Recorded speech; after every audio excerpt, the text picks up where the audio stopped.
Assalamualaikum, saya Wakil Komuniti Usahawan Micropolis ingin mengucapkan ribuan terima kasih kepada Yayasan SKV Malaysia atas sumbangan pek makanan iftar kepada komuniti kami.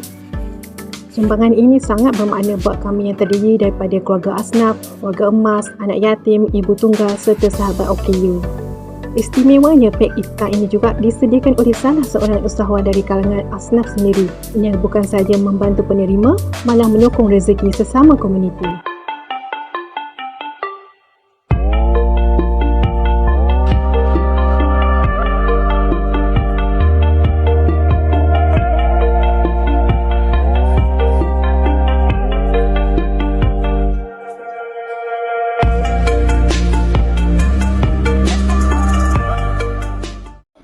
Assalamualaikum. Terima kasih kepada Yayasan SKV kerana menyantuni kami golongan asnaf dan golongan-golongan anak yatim.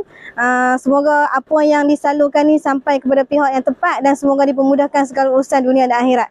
Terima kasih sekali lagi.